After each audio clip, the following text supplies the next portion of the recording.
बिस्मिल्लाहिर्रहमानिर्रहीम। अस्सलाम वालेकुम दोस्तों, उम्मीद है आप खैरियत से होंगे। दो इंतहाई अहम खबरें हैं। पहला, आज हुआ एक हादसा, घोटी के करीब दो ट्रेनों का आपस में तसादुम हुआ और इस तसादुम में तकरीबन 40 से 50 के करीब लोग जो है वो उनकी अमवात हुई और 100 से ज्यादा लोग जख्मी हुए।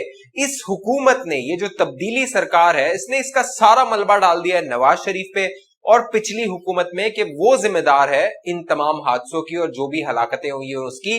सीआईए, अमेरिका की सीआईए के चीफ जो हैं, उन्होंने खुफिया दौरा किया है पाकिस्तान का। अब अमेरिकी अखबार ने बड़ा इंकशाफ किया है, उन्होंने आर्मी चीफ से मुलाकात की। इस हुकूमत के दिन क्या गिने जा चुके हैं। वजीर आजम इमरान खान के लिए खतरे की घंटी बज गई है। अहम तफसीलात है, आप दोस्तों के साथ शेयर करूंगा। जो दोस्त पहली बार हमारे चैनल पे वो सब्सक्राइब कर लीजिए, बेल आइकन का बटन लाजमी क्लिक कर दीजिए। दोस्तों, मामला ये है कि आज सुबह जब आप उठे होंगे तो आपने टीवी पर खबरें देखी होंगी कि घोटकी के करीब दो जो ट्रेन है उनके दरमियान तसादुम हुआ है। एक जो ट्रेन थी वो कराची से सरगोदा जा रही थी, जबकि एक ट्रेन जो है वो रावलपिंडी से कराची आ रही थी। सर सैयद और मिल्लत एक्सप्रेस के दरमियान जब ये तसादुम हुआ, इस तसादुम के बाद जो हलाकतें हुई बड़ी चौंका देने वाली थी और सवाल ये होने लगा कि वजीर आजम इमरान खान जब अपोजिशन में होते थे तो वो ये कहते थे कि जो वजीर है महकमे का, ट्रेन का, उसको इस्तीफा देना चाहिए। आपको याद होगा जब शेख रशीद साहब वजीर थे तो ये क्लिप चला करता था जो इमरान खान साहब है उनका, कि वजीर को इस्तीफा देना चाहिए। मेरे ख्याल में रेलवे के वजीर को रिजाइन करना चाहिए। कहीं भी दुनिया के अंदर जो आप कहीं कोई रेल का एक्सीडेंट होता है, वजीर रिजाइन करता है, क्योंकि रिजाइन जब तक वो नहीं करता, इंक्वायरी नीचे, उसके नीचे इंक्वायरी नहीं सही हो सकती, और ये पहली दफा नहीं हुआ। लेकिन इस हुकूमत में 12 के करीब हादसे हो चुके हैं, उसमें 150 से ज्यादा हलाकतें हो चुकी हैं, लोग अपनी जानों से हाथ धो बैठे हैं, लेकिन एक वजीर ने भी इस्तीफा नहीं दिया। वजीर जो रेल के थे वजीर, उन्हें बना दिया गया वजीर दाखिला शेख रशीद साहब को, और आजम सवाती साहब जिन पर जो है वो इंक्वायरियां होती रही, उन्हें दे दिया गया वजारत जो रेल है उसका महकमा। अब मामला ये है कि जिस तरह हर महकमे में तबाही है, बर्बादी है, हर चीज का जिम्मेदार ये ठहराते हैं पिछली हुकूमतों को। जो भी मामला हो जाए, चीनी की कीमत बढ़ जाए तो पिछली हुकूमत, आटे की कीमत बढ़ जाए तो पिछली हुकूमत, बिजली की लोड शेडिंग हो जाए तो पिछली हुकूमत, सड़कें ना बने तो पिछली हुकूमत, जो भी मामला है, जो खराब चीज है उसकी जिम्मेदार पिछली हुकूमत है, और जो अच्छी चीज हो जाए उसका सारा क्रेडिट जो है वो इस मौजूदा हुकूमत की और इमरान खान को जाता है। लेकिन मामला यह है कि ये जो ब्लेम गेम है, ये जो पिछली हुकूमत में डालने वाला मामला है, अब बिक नहीं रहा है, ये सौदा बिक नहीं रहा है, लोग खरीद नहीं रहे हैं। और अब हद ये आ गई है कि जो बैरून मुल्क की जो ताकतें हैं, अमेरिका का कोई वजीर आता है, कोई मुशीर आता है, कोई सेक्रेटरी आता है, वो सीधा जाता है जीएचक्यू और वहां जाके मुलाकात करता है। उसकी वजह यह है कि उन्हें मालूम है कि इनके दर अगर जाएंगे, वजीर आजम हाउस जाएंगे, तो वहां तो कोई मामला है नहीं, वो जिसके सिलेक्टर हैं वहीं जाएं, वहीं मामलात को तय किया जाए। दिलचस्प बात यह है कि वजीर आजम इमरान खान ने आज एक ट्वीट किया। उस ट्वीट में उन्होंने कहा, मैं शॉक्ड हो गया हूं, यानी मैं बहुत हैरत जदा हो गया हूं कि ये हादसा कैसे हो गया। लेकिन यहाँ पे अहम बात यह है कि इसी तरह का उन्होंने एक ट्वीट किया था 2020 में, और उस ट्वीट में उनका कहना था जब ट्रेन का हादसा हुआ कि मैं बहुत दुखी हूं।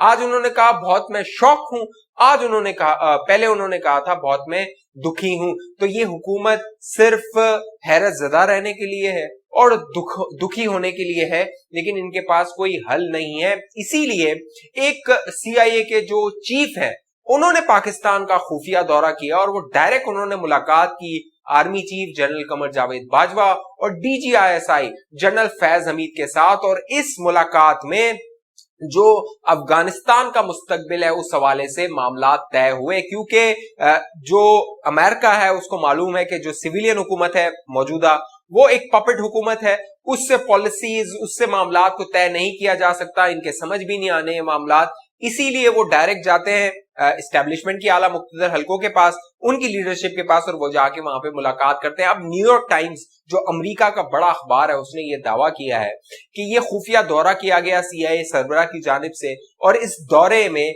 काउंटर टेररिज्म, जो दहशतगर्दी के खिलाफ जंग है और अफगानिस्तान का जो बॉर्डर है उस हवाले से मामला तय हुए, उसमें उसकी बात हुई। लेकिन सवाल यहां पे ये उठ रहा है, हर पाकिस्तानी ये सवाल कर रहा है, क्या एक बार फिर पाकिस्तान में अमेरिका के बेसिस कायम होंगे? यहां से जो अफगानिस्तान से जब फौज निकल जाएगी अमेरिका की, तो एक बार फिर पाकिस्तान को बलि का बकरा बनाया जाएगा और उसको इस्तेमाल किया जाएगा। यहां से ड्रोन हमले अफगानिस्तान में किए जाएंगे, क्योंकि तालिबान पहले ही पाकिस्तान का नाम लिए बगैर धमकी दे चुके हैं कि पाकिस्तान को मोहतात होना होगा कि वो अमेरिका को अपने बेसिस दे।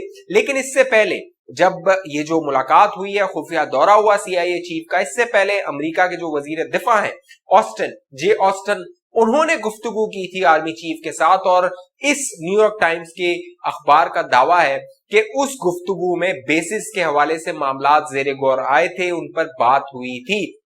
अब बड़ी अहम बात यह है कि पिछले जो दहाई गुजरी है उसमें जब पाकिस्तान 2008 से 2011 में पाकिस्तान ने शमसी बेस दिया हुआ था अमेरिका को, और यहां से ड्रोन हमले हुआ करते थे अफगानिस्तान में, आप दोस्तों को याद होगा। और 2011 में जब सलाला पे हमला हुआ, तो उसके बाद सलाला का वाकया हुआ, उसके बाद जो है वो बेसिस खाली करवा दिए गए थे। लेकिन एक बार फिर पाकिस्तान के लिए मुश्किल दिन आने वाले हैं, इस हुकूमत के लिए मुश्किल दिन आने वाले हैं।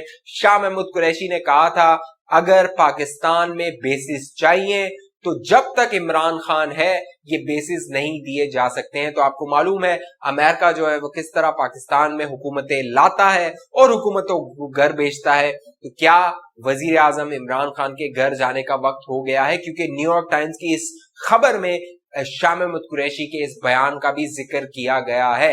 तो अमेरिका बहादुर जो है वो एक बार फिर अफगानिस्तान से तो निकल रहा है, लेकिन इस खित्ते में अपनी नजर रखना चाहता है। वो चाहता है कि तमाम जो काउंटर इंटेलिजेंस जो मालूमात है वो उसको हासिल होती रहे, उसके बेसिस यहाँ पे कायम रहे, और पाकिस्तान उसके लिए एक साजगार मुल्क साबित हो सकता है। अब देखना यह है कि पाकिस्तान की जो मिलिट्री क़यादत है और पाकिस्तान की जो सिविलियन क़यादत है, जिसके बस में कुछ नहीं, जो सारा मलबा डाल देती है पिछली हुकूमत पे कि जी अगर बेसिस भी दिए तो ये कहेंगे कि पिछली हुकूमतों में तो भी तो दिए थे, ये कह के जो है वो ये अमेरिका को बेसिस दे सकते हैं। तो इस हुकूमत से, जो सिविलियन हुकूमत से, कोई उम्मीद नहीं रखी जा सकती। लेकिन अब देखना यह है कि जो मुक्तदर हल्के इस हवाले से क्या फैसला करते हैं। आप दोस्तों की इस हवाले से क्या राय है, नीचे कमेंट कीजिए। जिन दोस्तों ने अभी तक हमारा यूट्यूब चैनल सब्सक्राइब नहीं किया, वो सब्सक्राइब करके बेल आइकन का बटन लाजमी क्लिक कीजिए ताकि आपको नोटिफिकेशन मिलता रहे। मुझे इजाजत दीजिए, अपना ख्याल रखिएगा। पाकिस्तान जिंदाबाद।